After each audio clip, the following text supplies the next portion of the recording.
Hi guys, welcome back. तो इस series के थ्रू हम सीए फाउंडेशन के बिजनेस इकोनॉमिक्स की वेरियस कॉन्सेप्ट्स डिस्कस कर रहे हैं। फिलहाल अभी हम चैप्टर 6 में है, डिटर्मिनेशन ऑफ नेशनल इनकम, और चैप्टर 6 की भी अभी हम यूनिट 1 डिस्कस कर रहे हैं, नेशनल इनकम अकाउंटिंग। सो इसका पार्ट 1 हमने ऑलरेडी बना के अपलोड कर लिया है। आज से हम पार्ट 2 डिस्कस करेंगे। पार्ट 1 में जहाँ पे हमने एंड किया था वहीं से आज हम कंटिन्यू करेंगे। तो चलिए स्टार्ट करते हैं। Now the first topic for today is gross domestic product at factor cost, GDP-FC। देखिए, पिछली वीडियो में भी हमने ग्रॉस डोमेस्टिक प्रोडक्ट से ही स्टार्ट किया था, राइट? और हमने एंड में नेट नेशनल प्रोडक्ट तक पढ़ाई करी थी। लेकिन आपने नोटिस किया होगा कि पिछली वीडियो में हमने जो भी नेशनल इनकम के कॉन्सेप्ट पढ़ा, सारे हमने मार्केट प्राइस में कैलकुलेट किया था, राइट? तो इसलिए हम सारे कॉन्सेप्ट्स के नीचे एमपी लिखते, GDP MP, NNP MP, right? लेकिन आज हम पढ़ने वाले हैं gross domestic product at factor cost.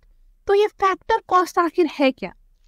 देखिए, factor cost refers to the total cost of factors of production used in the production process.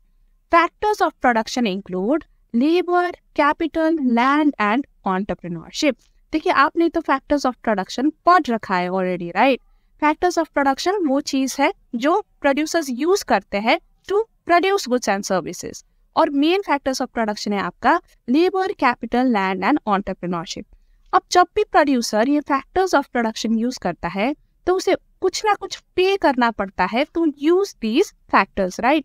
तो वो उसका कॉस्ट हो जाता है, the cost of using factors of production, और उसी को हम फैक्टर कॉस्ट भी कहते हैं।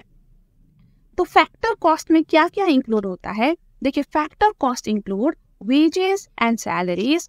अगर प्रोड्यूसर लेबर यूज कर रहा है, मैन पावर हायर कर रहा है, तो उसे वेजेस एंड सैलरीज देनी पड़ेगी, ये उसका कॉस्ट हो गया।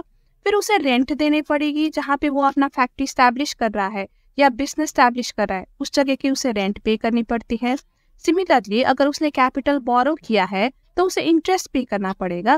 तो इस तरह से फैक्टर्स यूज करने के उसे कॉस्ट बेयर करनी पड़ती है, राइट? और ये सारी कॉस्ट को अगर हम टोटल करें तो हमारा फैक्टर कॉस्ट निकल के आता है। अब फैक्टर कॉस्ट आपने समझ लिया, राइट? तो मार्केट प्राइस और फैक्टर कॉस्ट में अब क्या डिफरेंस है? देखिए, मार्केट प्राइस जब भी हम निकालते हैं ना, तो हम फैक्टर कॉस्ट से ही स्टार्ट करते हैं। देखिए, प्रोड्यूसर अपना कॉस्ट तो इंक्लूड करेगा ही अपने मार्केट प्राइस में, राइट? लेकिन कॉस्ट के अलावा वो यहाँ पे इनडायरेक्ट टैक्सेस भी इंक्लूड करता है। देखिए, आपने तो नोटिस किया ही होगा, जब भी आप कोई भी सामान खरीदते हैं या सर्विस भी लेते हैं तो आपको इनडायरेक्ट टैक्सेस भी पे करना पड़ता है, राइट? तो taxes also forms a part of your final goods and services. जो गुड्स एंड सर्विसेज के मार्केट प्राइस है उसमें इनडायरेक्ट टैक्स भी इंक्लूड होता है। और देखिए, कभी कभार क्या होता है कि गवर्नमेंट सर्टन सेक्टर्स को सब्सिडी प्रोवाइड करती है, राइट? यानी कि गवर्नमेंट खुद प्रोड्यूसर को पैसा देती है to promote production of that sector, या फिर गवर्नमेंट प्रोड्यूसर की एक्सपेंस को कवर कर देती है, तो उसे हम सब्सिडी कहते हैं। और सब्सिडी कॉस्ट को रिड्यूस करता है, राइट? तो जो प्रोड्यूसर है ना, उसको अपनी मार्केट प्राइस में ये सब्सिडी का इफेक्ट भी देना पड़ता है कस्टमर को, ठीक है? तो सब्सिडी वो क्या करता है, वो लेस करता है अपने मार्केट प्राइस से, ठीक है? तो market price finally what market price includes, देखिए, पहले फैक्टर कॉस्ट से स्टार्ट होता है, फिर उसमें इनडायरेक्ट टैक्सेस ऐड करी जाती है और सब्सिडी कम किया जाता है, ठीक है? अब ये जो इनडायरेक्ट टैक्स माइनस सब्सिडी है ना, इसको हम नेट इनडायरेक्ट टैक्स भी कहते हैं, ठीक है? तो मार्केट प्राइस का फॉर्मूला क्या हो जाता है?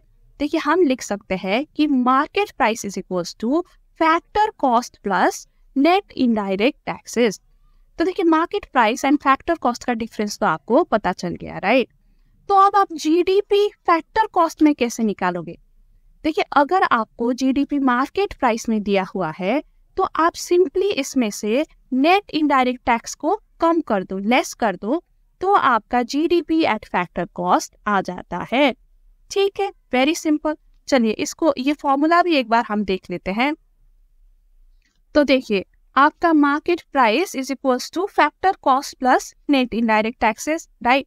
तो फैक्टर कॉस्ट क्या हुआ आपका, market price minus net indirect taxes, simple, ठीक है।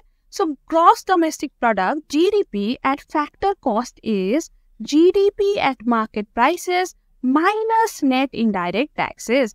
इसको हम सिंबॉलिकली लिख सकते हैं as GDP FC is equals to GDP MP minus net indirect taxes, ठीक है। The basis of distinction between market price and factor cost is net indirect taxes, ठीक है। तो market price और factor cost में क्या, किस चीज का फर्क है, बस net indirect taxes का फर्क है। That is net indirect tax क्या है, indirect tax minus subsidies, okay. अब आपकी बुक में जीडीपी एट फैक्टर कॉस्ट की ये वाली फॉर्मूला भी दी गई है, ये लंबी चौड़ी फॉर्मूला, लेकिन इसको हम अभी स्टडी नहीं करेंगे क्योंकि ये समझने के लिए पहले आपको method of calculation of national income समझना पड़ेगा, जो आपकी बुक में थोड़ी नीचे दी गई है। एक बार हम ये कॉन्सेप्ट्स डिस्कस कर लेना, फिर वो हम मेथड्स डिस्कस करेंगे, तो तब आपको ये फॉर्मूला समझ आ जाएगा, ठीक है। तो अभी इसको हम होल्ड में रखते हैं, अभी हम ये डिस्कस नहीं करेंगे। तो दूसरे टॉपिक में हम मूव ऑन करते हैं अब। Okay, now at this point आपकी बुक में factor cost, basic price and market price के बीच में डिस्टिंक्शन समझाई गई है। तो चलिए हम भी समझते हैं। देखिए, फैक्टर कॉस्ट तो हमने समझा कि जो भी फैक्टर्स ऑफ प्रोडक्शन की कॉस्ट है उसी को हम फैक्टर कॉस्ट कहते हैं, और मार्केट प्राइस भी हमने देखा कि अगर आप फैक्टर कॉस्ट में टैक्स इंक्लूड करो और सब्सिडी कम करो तो हमारा मार्केट प्राइस आ जाता है। फिर ये बेसिक प्राइस क्या है, देखिए जो आपकी टैक्स है ना, ये दो प्रकार की होती है। पहला होता है आपका प्रोडक्शन टैक्स, ठीक है, और दूसरा होता है आपका प्रोडक्ट टैक्स। अब प्रोडक्शन टैक्स वो टैक्स होती है जो प्रोडक्शन प्रोसेस में बिजनेस को देना पड़ता है। For instance example excise duty, ठीक है।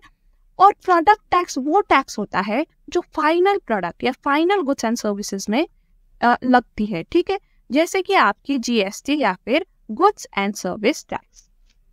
अब बेसिक प्राइस में आप क्या करते हो ना, बेसिक प्राइस में आप प्रोडक्शन टैक्स तो इंक्लूड करते हो लेकिन प्रोडक्ट टैक्स इंक्लूड नहीं करते, ठीक है।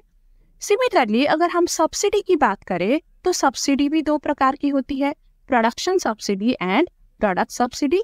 तो अगेन बेसिक प्राइस में आप प्रोडक्शन सब्सिडी इंक्लूड करते हो, प्रोडक्शन सब्सिडी लेस करते हो, लेकिन प्रोडक्ट सब्सिडी आप लेस नहीं करते, ठीक है। तो देखिए बेसिक प्राइस का फॉर्मूला क्या है, you start with factor cost और इसमें आप प्रोडक्शन टैक्सेस ऐड करो एंड प्रोडक्शन सब्सिडी लेस करो। अब अगर आपको मार्केट प्राइस निकालनी है तो आप क्या करते हो, you start with basic price जिसमें कि production taxes and production subsidy आपने कंसिडर किया है, ठीक है। तो उसमें आप एडिशनली फिर प्रोडक्ट टैक्स ऐड करो एंड प्रोडक्ट सब्सिडी लेस करो, तो ये आपका फाइनल मार्केट प्राइस आ जाता है। तो देखिए मार्केट प्राइस में product tax and production subsidy को तो कंसिडर किया ही किया है, राइट, लेकिन यहाँ पे हमने बेसिक प्राइस से स्टार्ट किया है, तो बेसिक प्राइस में तो प्रोडक्शन टैक्सेस भी इंक्लूडेड है, राइट। तो यानी कि मार्केट प्राइस में देखिए production taxes and product tax दोनों ही इंक्लूडेड है, ठीक है। सिमिलरली मार्केट प्राइस में production subsidy and product subsidy दोनों ही एक्सक्लूडेड है, ठीक है। लेकिन बेसिक प्राइस की अगर हम बात करें तो उसमें सिर्फ प्रोडक्शन टैक्सेस इंक्लूड है एंड सिर्फ प्रोडक्शन सब्सिडी कम किया गया है। तो यही डिफरेंस है between basic price and market price, okay. तो चलिए अब मूव ऑन करते हैं।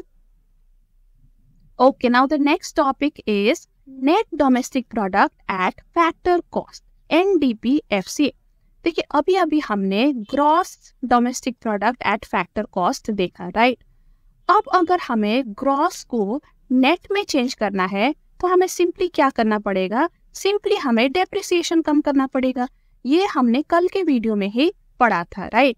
तो देखिए अगर हमें gross domestic product at factor cost से net domestic product at factor cost तक पहुंचना है तो simply we subtract depreciation. Net domestic product at factor cost NDPFC is the sum of domestic factor income. देखिए जो GDPFC है ना, हम उसको डोमेस्टिक फैक्टर इनकम भी कहते हैं। या फिर हम उसको सिंपली डोमेस्टिक इनकम भी कहते हैं, ठीक है। तो ये दोनों टर्म्स का मतलब GDPFC ही है, ओके। तो उसको अगर हम उसमें अगर हम डेप्रिसिएशन कम करें तो हमें net domestic product at factor cost मिल जाता है। तो formula is simply net domestic product at factor cost is equals to GDPFC minus depreciation. देखिए अब ये net domestic product at factor cost की दूसरी फॉर्मूला भी है। अगर आपको net domestic product at market price दिया हुआ है एंड आपको net domestic product at factor cost तक पहुंचना है तो आपको क्या करना पड़ेगा। देखिए नेट डोमेस्टिक प्रोडक्ट तो सेम है, आपको सिंपली यहाँ पे मार्केट प्राइस से फैक्टर कॉस्ट तक पहुंचना है। तो आपको क्या करना पड़ेगा, सिंपली नेट इनडायरेक्ट टैक्स कम करना पड़ेगा, क्योंकि market price and factor cost के बीच की डिफरेंस क्या है, it is simply net indirect taxes, ठीक है। तो ये दोनों ही फॉर्मूला है NDPFC का, ओके। सो ये टॉपिक भी हमारा कंप्लीट हो गया। Now let's move on to another concept. Okay, now next topic is net national product at factor cost, NNPFC।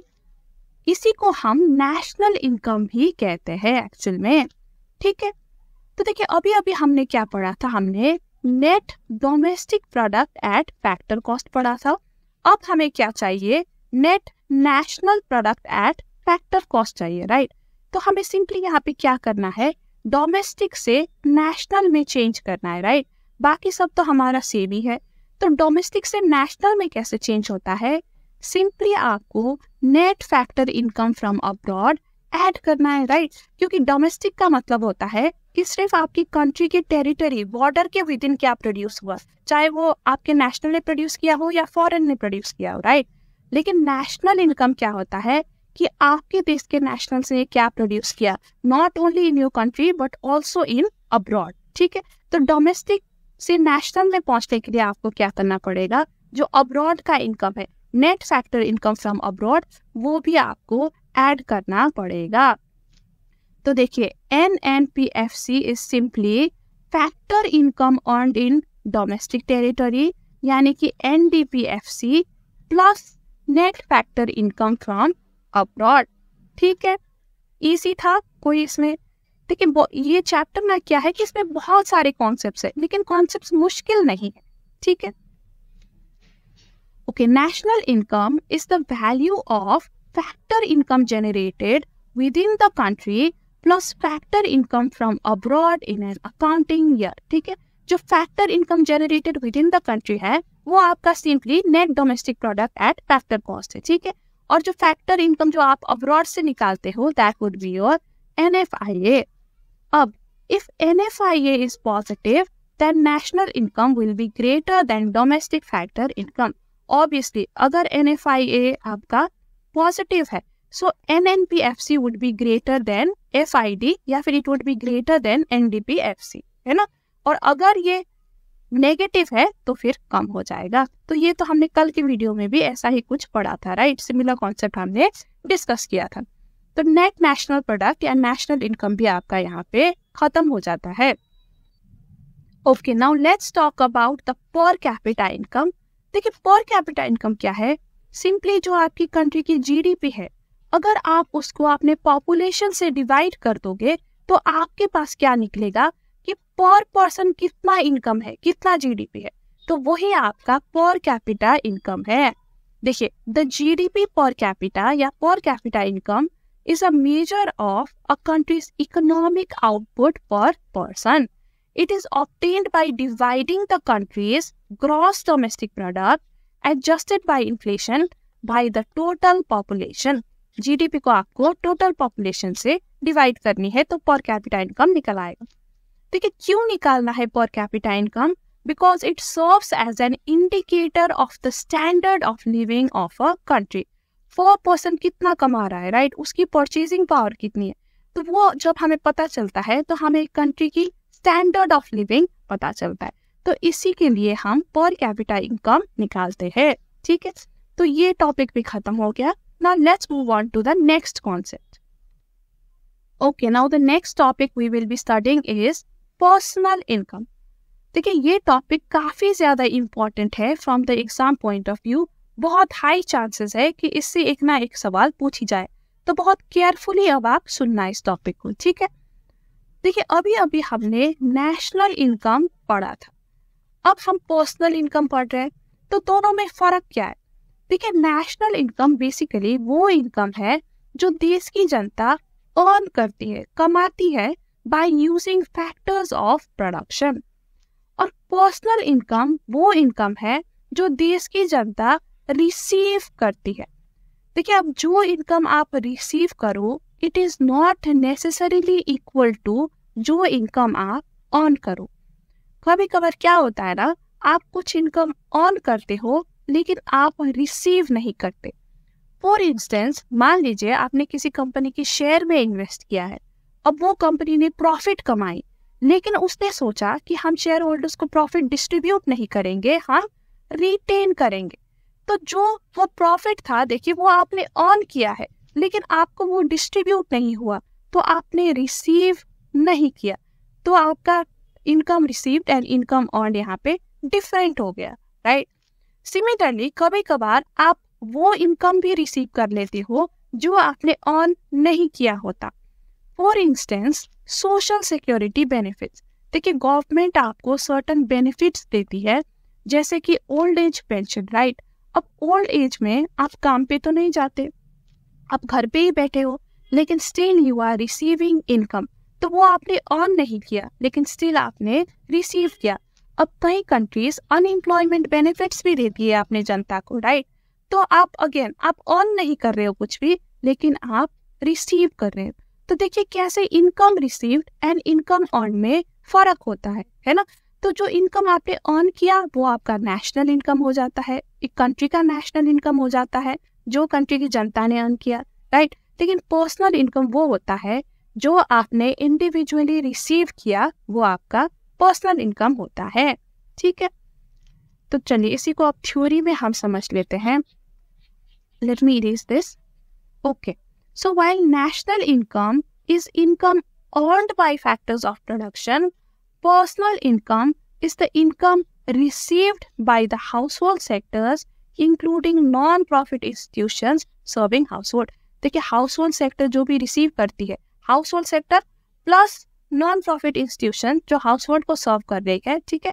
तो ये दोनों पार्टीज जो भी इनकम रिसीव कर रही है ना उसे हम पर्सनल इनकम कहते हैं, ठीक है। And how is it different from national income?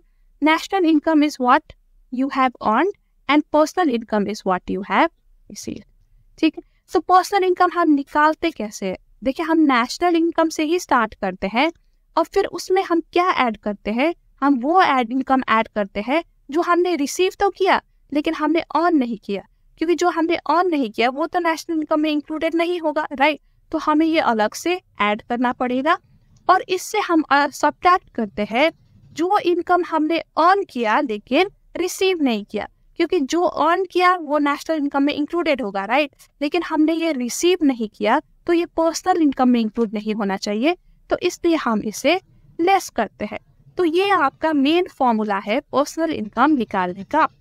अब हम डिस्कस करेंगे कि what can be the income जो आपने रिसीव किया बट अर्न नहीं किया and what can be the income जो आपने अर्न किया बट रिसीव नहीं किया। तो ये दो चीजों को आप डिटेल में डिस्कस करेंगे। Okay, income received but not earned. देखिए income received but not earned में आता है आपका transfer payments such as social security benefits, unemployment compensation, welfare payments etcetera. देखिए ट्रांसफर पेमेंट्स बेसिकली वो पेमेंट होती है, वो बेनिफिट होती है जो गवर्नमेंट आपको प्रोवाइड करती है without expecting anything in return from you. आपसे कोई सर्विस या गुड की एक्सपेक्ट नहीं है कर रही गवर्नमेंट, एक तरीके से आपको फ्री में बेनिफिट्स दे रही है, उसको हम ट्रांसफर पेमेंट कहते हैं। तो देखिए ये payments transfer payments basically include social security benefits हो गया, आपकी unemployment compensation, welfare payments, old age pensions, तो ये सारी चीजें ट्रांसफर पेमेंट्स में आती है। तो ये आपका इनकम है जो आप रिसीव करते हो लेकिन इसके लिए आपने काम नहीं किया होता, right. So they are your income received but not earned. So transfer payment is a major component of your income received but not earned, ठीक है। अब बात करते हैं income earned but not received. इसमें क्या क्या आता है? इसमें आता है अनडिस्ट्रीब्यूटेड कॉर्पोरेट प्रॉफिट, जो कि हमने अभी अभी डिस्कस किया था, राइट। अगर कॉर्पोरेट रिटेन करके रखती है प्रॉफिट, आपको डिस्ट्रीब्यूट नहीं करती, तो देखिए वो आपने रिसीव नहीं किया, राइट।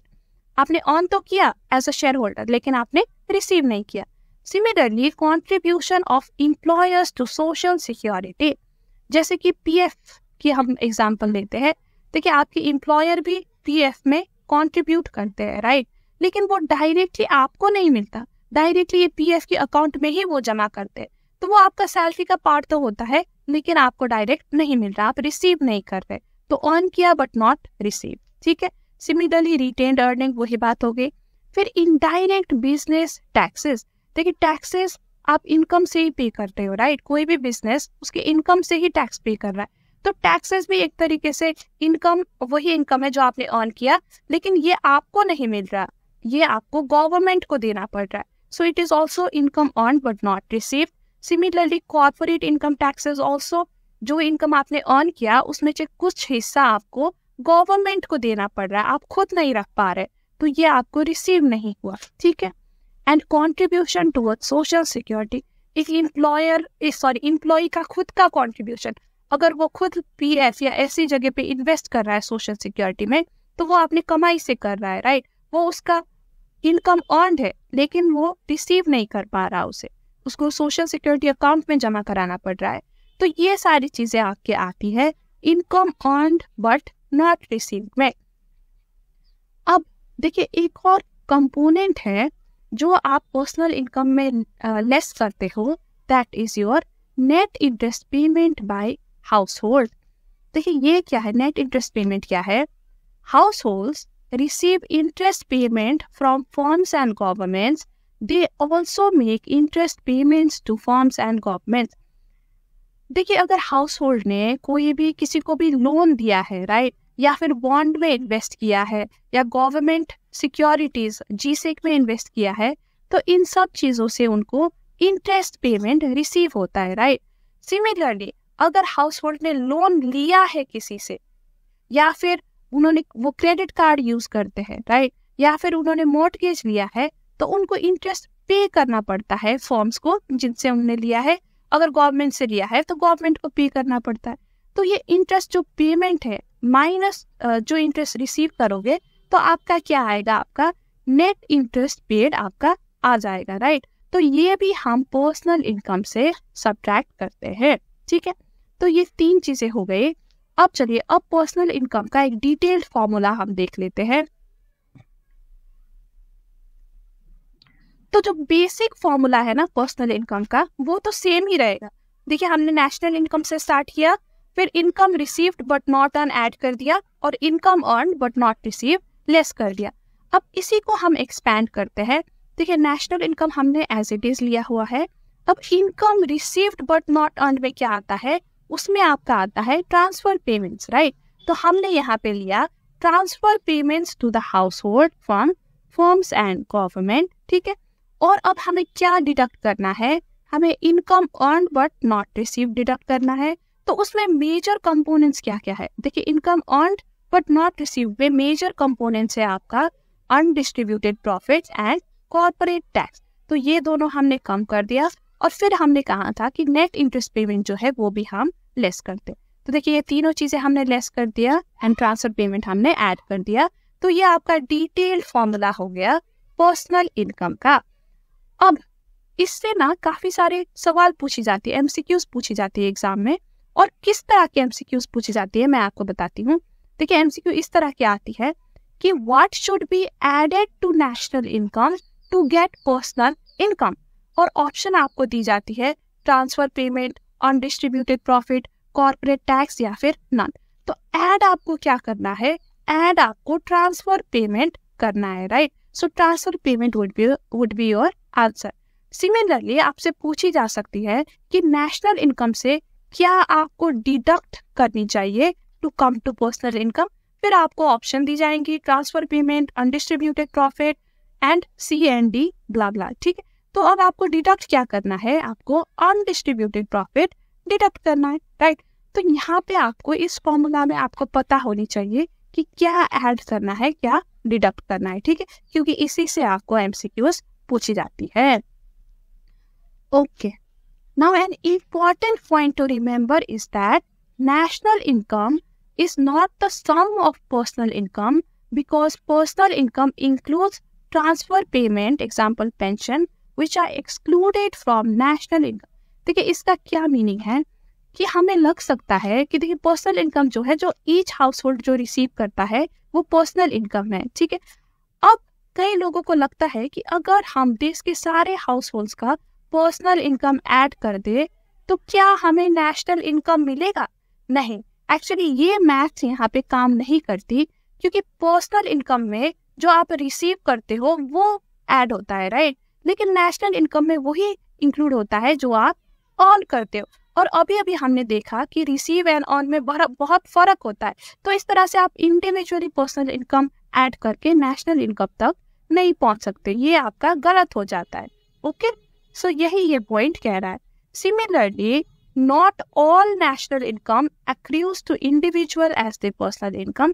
सिर्फ ये सेंटेंस कह रहा है कि जो भी आपने अर्न किया नॉट नेसेसरली आप रिसीव करो। तो अगर हम नेशनल इनकम को डिवाइड कर दे by population, so that does not mean कि हमें पर्सनल इनकम मिल जाता है, ठीक है, क्योंकि पर्सनल इनकम में हम डिफरेंट चीजें इंक्लूड करते हैं और नेशनल इनकम में हम डिफरेंट चीजें इंक्लूड करते हैं। Done, understood the concept? Okay, now let's move on. Okay, now the next topic is disposable personal income।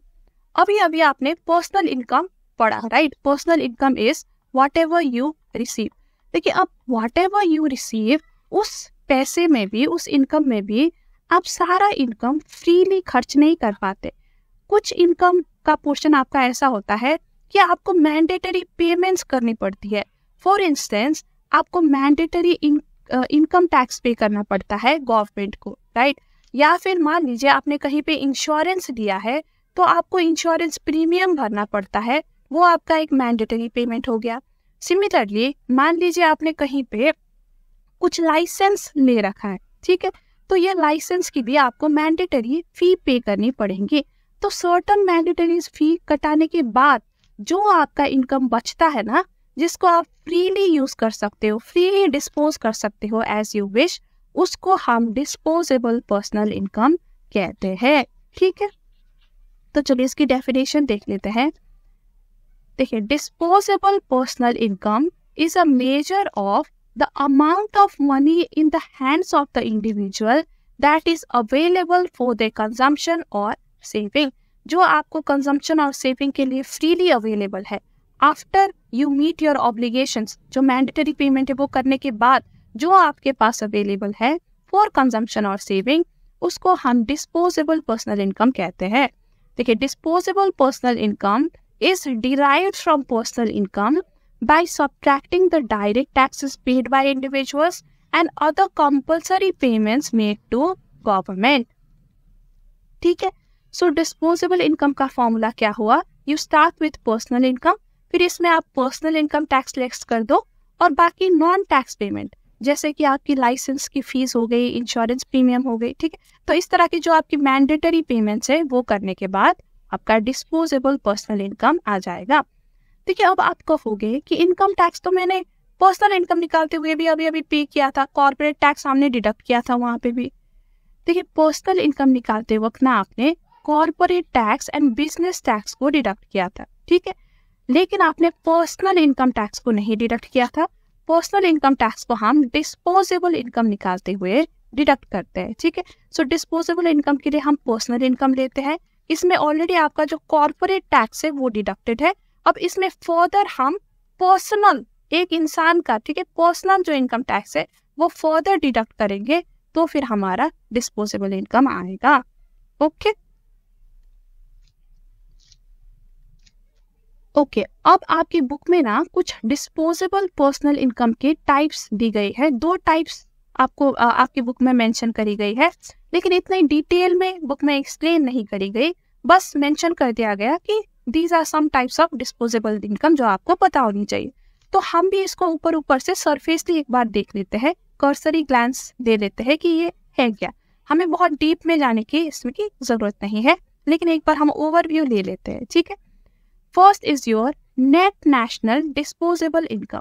देखिए अब तो आप ये नाम से ही अंदाजा लगा सकते हो कि ये क्या होंगे, राइट। अब डिस्पोजेबल आपको इनकम आपको पता ही है, जो इनकम आपके पास अवेलेबल है।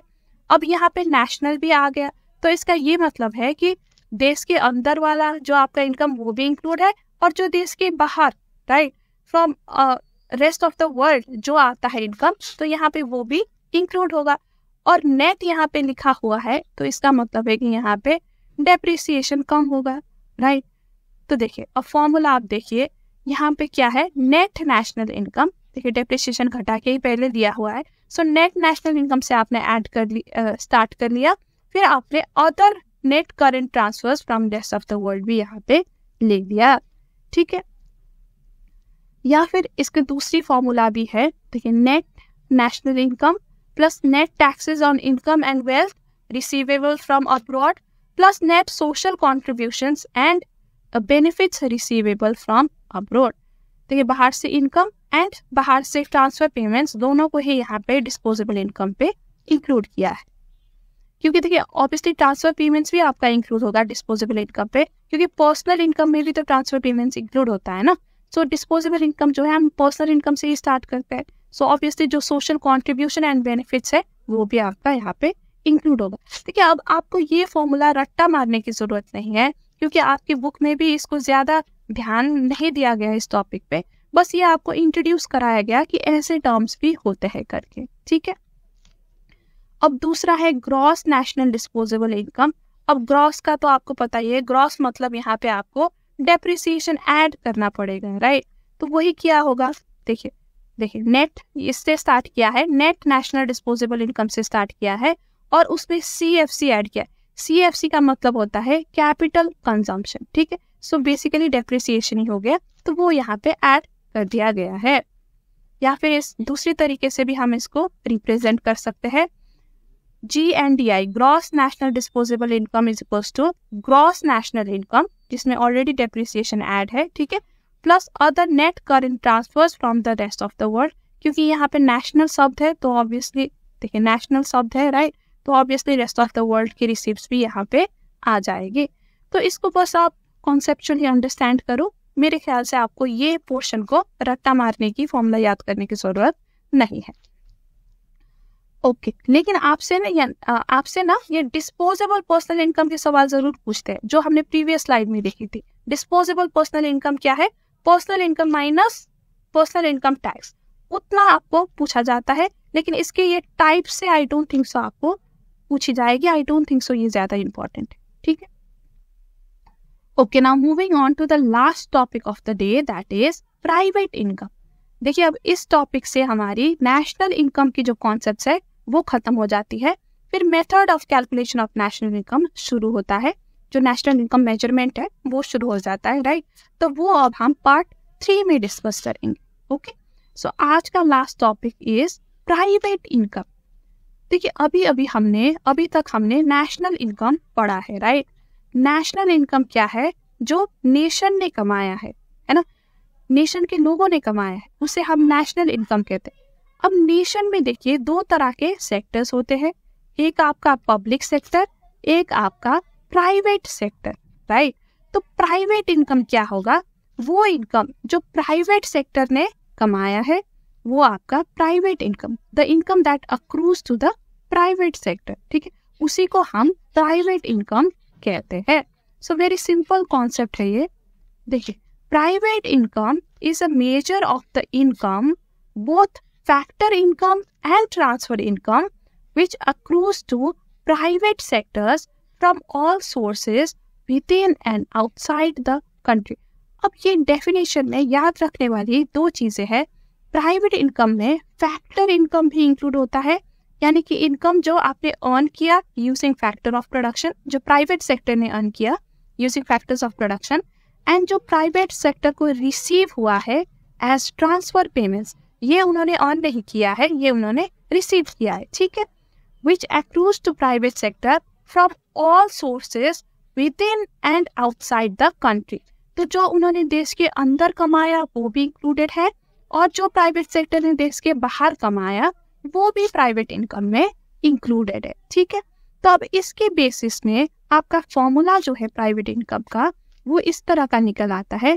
देखिए, factor income from domestic product accruing to private sector, ठीक है, उसमें आप ऐड करो net factor income from abroad, क्योंकि जो आउटसाइड आपने कमाया है वो भी हमें इंक्लूड करना है, राइट। फिर उसमें जो इंटरेस्ट इनकम कमाया है प्राइवेट सेक्टर ने, नेशनल डेट इंटरेस्ट, वो भी ऐड होता है। फिर उसमें करेंट ट्रांसफर्स फ्रॉम गवर्नमेंट भी ऐड होता है, क्योंकि it includes transfer payment also, right. और सिर्फ गवर्नमेंट से ही नहीं, जो रेस्ट ऑफ द वर्ल्ड से भी ट्रांसफर पेमेंट्स होती है, नेट ट्रांसफर्स होती है, वो भी इंक्लूड होता है, ठीक है। So this is the formula to calculate private income. देखिए, अब इससे जो सवाल पूछी जा सकती है, मुझे लगता है वो है कि व्हाट इज प्राइवेट इनकम, और आपको ऑप्शन दिया जाएगा कि the income that is accruing to private sector, the income that is accruing to public sector. तो इस तरह के 2-3 ऑप्शन आपको पूछी जाएंगी और आपको फिर पता होनी चाहिए कि what is private income, it is the income accruing to private sector.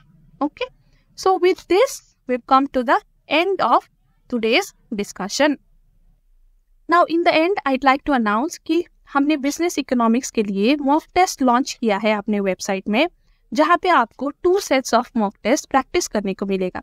देखिए, ये मॉक टेस्ट आपकी न्यू सिलेबस के हिसाब से बनाई गई है और हमने आपके लिए चुन चुन के हैंड पिक्ड इंपॉर्टेंट क्वेश्चन डाला हुआ है, जिससे आपकी कॉन्सेप्ट क्लियर होने में मदद होगी। देखिए, मॉक टेस्ट देना आपके लिए बहुत ही ज़्यादा यूजफुल होता है, क्योंकि मॉक टेस्ट से आपको पता चलता है कि आप कहाँ पे कंफ्यूज हो, कहाँ पे आपको कॉन्सेप्ट की क्लैरिटी नहीं है, राइट। और आपको एक एग्जाम के लिए कॉन्फिडेंस भी मिल जाता है। और सिंस ये स्कोर बेस्ड टेस्ट है, आपको एंड में आपका स्कोर भी दिखेगा, तो आपको ये भी पता चलेगा कि आप कितने प्रिपेयर्ड हो अभी एग्जाम के लिए। सो मेरी तो सजेशन है कि आप ज़रूर ये टेस्ट ले और आपकी कॉन्फिडेंस इंक्रीज करें एग्जाम के लिए, क्योंकि ये आपको मिल भी बहुत नॉमिनल रेट पे मिल रहा है, राइट। और इसकी वैलिडिटी भी आपको 180 डेज तक है, यानी कि आप कभी भी 6 महीने में कभी भी ये टेस्ट ले सकते हैं। एंड आप बार बार टेस्ट को रिवाइज भी कर सकते हैं, यानी कि कहाँ पे आपने पहले रॉन्ग किया, राइट किया, आप दोबारा भी आके टेस्ट देख सकते हैं, ठीक है। टेस्ट का लिंक आपको मिल जाएगा डिस्क्रिप्शन में। और आपको कोई भी क्वेरी हो टेस्ट के रिलेटेड या ऐसे भी जनरल इकोनॉमिक्स के रिलेटेड, तो आप ये ईमेल आईडी पे भी मुझे कांटेक्ट कर सकते हो, या फिर आप हमारे टेलीग्राम चैनल भी ज्वाइन कर सकते हो, जिसका लिंक भी आपको डिस्क्रिप्शन में मिल जाएगा। So with this we've come to the end of the video. अगर आपको वीडियो हेल्पफुल लगी हो तो लाइक करिएगा, फ्रेंड्स के साथ भी शेयर करिएगा एंड चैनल को सब्सक्राइब करिएगा, क्योंकि we will be back with another video soon. तो तब तक के लिए bye bye and take care.